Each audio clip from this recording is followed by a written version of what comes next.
I'm going to talk about one of the most significant figures in Western history, and that's Gaius Julius Caesar. Now, what we'll see is his life really marks the transition from official Roman Republic to the Roman Empire. And I say official Roman Republic because it's important to keep in mind, even at the time of Julius Caesar's birth, at the beginning of the 1st century BCE, the Roman Republic already looked something like an empire.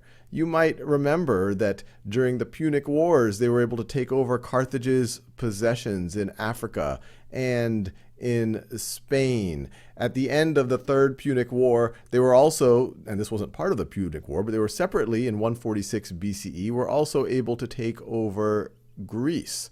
So any state that has conquered these people that have different languages, cultures, and they don't have the same rights as the citizen of those of the citizens of those of that state, well, this is by most definitions what would constitute an empire.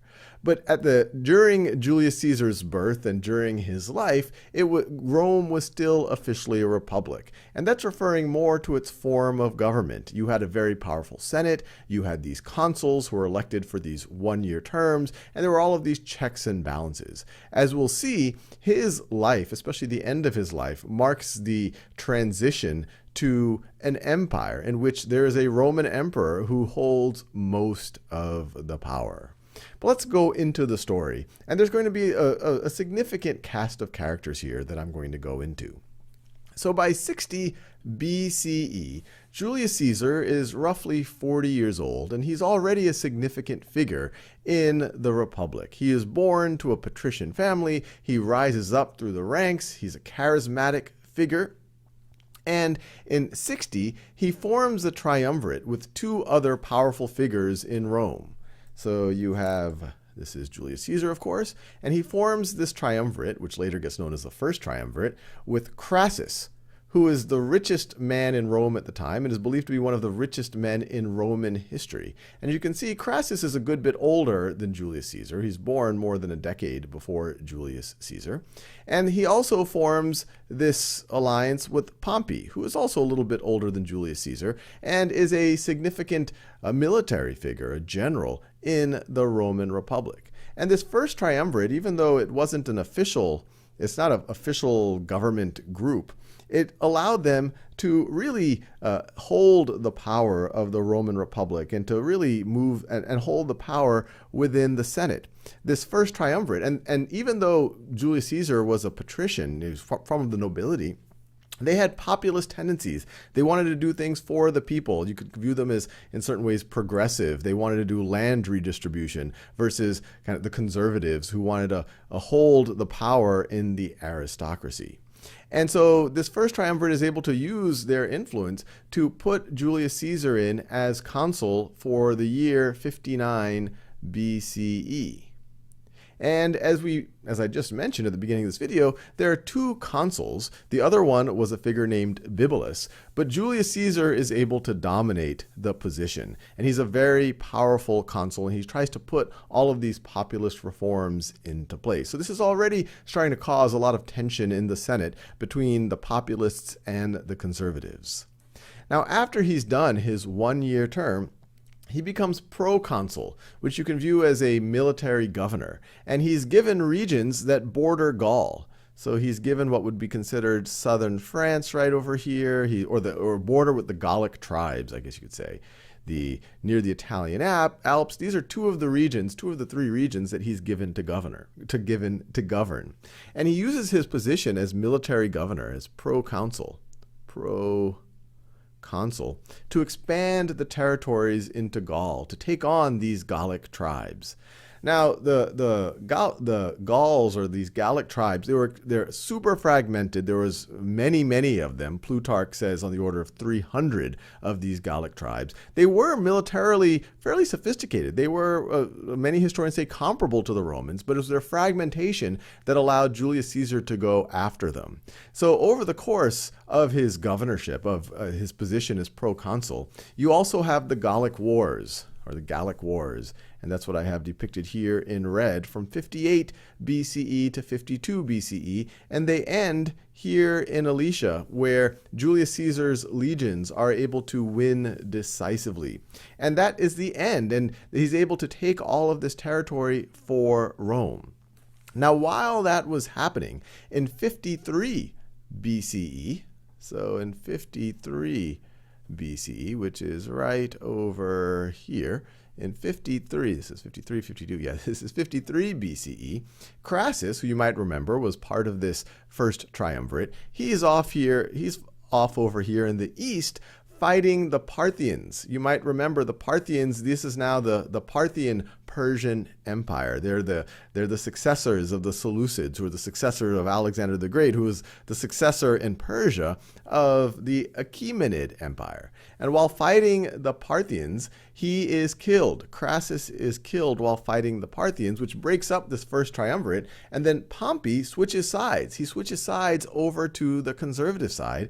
So now instead of being one of Julius Caesar's allies, he becomes one of his opponents. And so Julius Caesar, he's victorious. He's able to conquer these powerful Gallic tribes. Plutarch, according to him, Julius Caesar's legions fought over, or on the order of 3 million Gauls. I don't know if those numbers are exaggerations. They sound like they might be a little bit of one. Of which 1 million were killed and 1 million were enslaved. 800 cities were destroyed. 300 tribes were overrun. And those might be exaggerations. They probably were. But it tells you the scope of what Julius Caesar did when he took over Gaul. So he's already this very charismatic figure. He was consul, but he's controversial figure in the Senate. He has these more populist tendencies while there's a lot of these conservatives in the Senate. The first triumvirate breaks. Pompey switched sides. He's able to take over Gaul. And so you can imagine, as he is now victorious, the senators are worried. They're like, this guy, if he comes back to Rome, he might have too much power. And he might have too much power to do the things that we, especially the conservatives, don't want him to do, this land redistribution and all of the things like that. And so they tell him in 50 BCE, so this is 50 BCE, let me circle that, in 50 BCE, they tell him to leave his proconsul position, disband his army, and return to Rome. Now, Julius Caesar is thinking to himself, wait, I just did all of this. I might be, these people are afraid of me. If I go without my title, without my army, who knows what they're going to do to me when I go back to Rome? So he says, well, I'm faced with I either go back without my armies or I go with my armies. And so he decides to do the latter. He takes his armies and he crosses the Rubicon River. Now, crossing the Rubicon, I'm going to write this down. Crossing the Rubicon is now a phrase that we have in our culture that means, you've gone past the point of no return. There's a famous quote ascribed to Julius Caesar once he crossed the Rubicon as the die has been cast. It's the point of no return. And this was a really big deal because it was illegal for a governor general, a proconsul, to take their legions outside of territories they're governed. And this wasn't just any region. He was taking it into the Italian peninsula. He was taking it to Rome. So this was very, very, very illegal. So the senators weren't happy about this. So they said, hey, Pompey, you have to go face your former ally, Julius Caesar.